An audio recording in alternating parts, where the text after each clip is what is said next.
A graça e a paz do Senhor seja sobre a sua família, sobre o seu lar, que você tenha um excelente dia na presença do nosso Deus. Vamos falar com o Senhor em oração.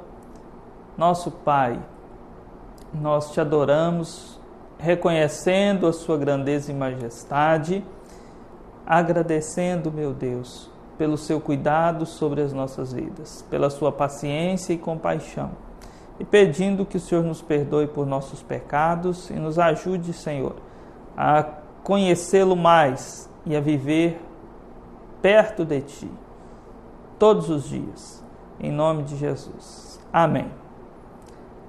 Eu quero falar um pouco com você hoje a respeito do jejum.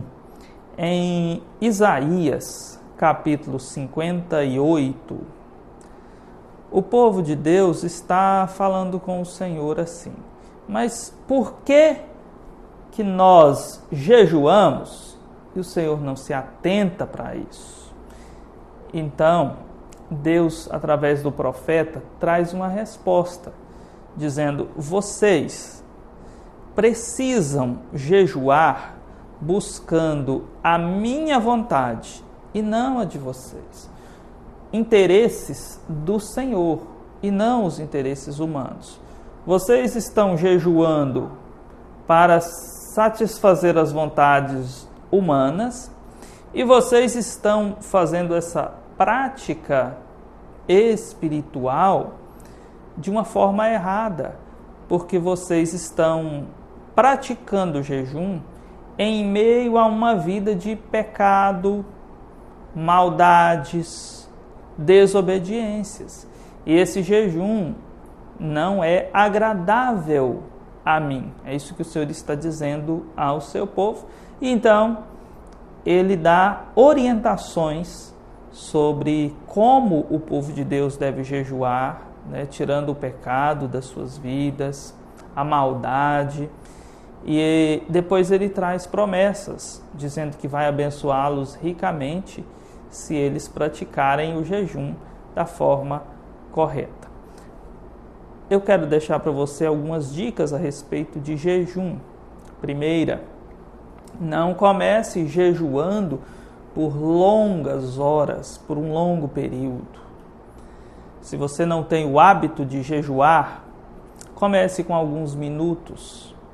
Uma vez por semana, tire um período de alguns minutos para você orar por algum propósito, e essa oração acompanhada pela leitura bíblica e pelo jejum.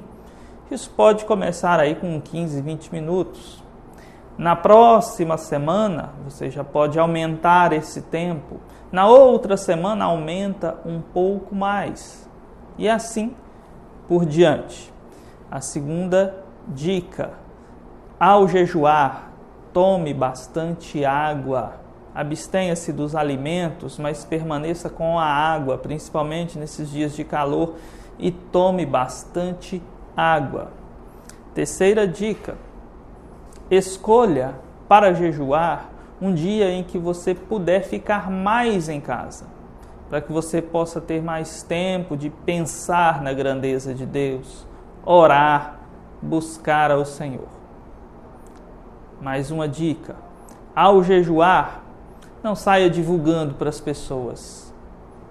Isso é algo entre você e Deus.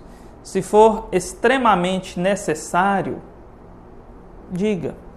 Mas caso não seja extremamente necessário, deixe isso entre você e o seu Deus. É dele que você vai receber a recompensa, diz o Senhor Jesus.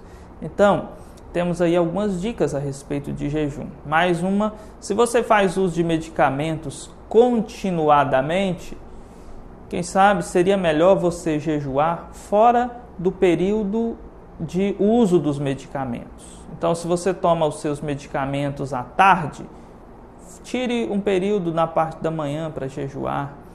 E se você tem algum problema de saúde ou mesmo esse uso contínuo de medicamentos, converse com seu médico antes e peça para que ele te dê algumas orientações para que você possa fazer o jejum de forma mais segura para a sua saúde. Que Deus abençoe ricamente o seu dia. E agora algumas tarefas aí para você. Primeira, leia o capítulo 58 do profeta Isaías. Preferencialmente, aí dos versículos 3 até o versículo de número 12. De 3 a 12, mas você pode ler todo esse capítulo, mas foque-se aí entre o verso 3 e o verso 12. Depois disso, responda 2 perguntas. A primeira, como é o jejum escolhido por Deus? O que não pode estar acompanhando a vida de uma pessoa que jejua de acordo com a vontade de Deus? Dá uma observada aí nesses detalhes. Segunda pergunta, quais são os resultados que Deus vai nos dar se nós jejuarmos de forma correta? Quais são os resultados do jejum correto? O que Deus fará na minha vida se eu estiver em jejum de forma que agrade a Deus, de forma determinada por Deus? Um jejum acompanhado de santidade na minha vida. Um bom estudo, Deus abençoe ricamente o seu domingo. Fique na paz do nosso Senhor Jesus.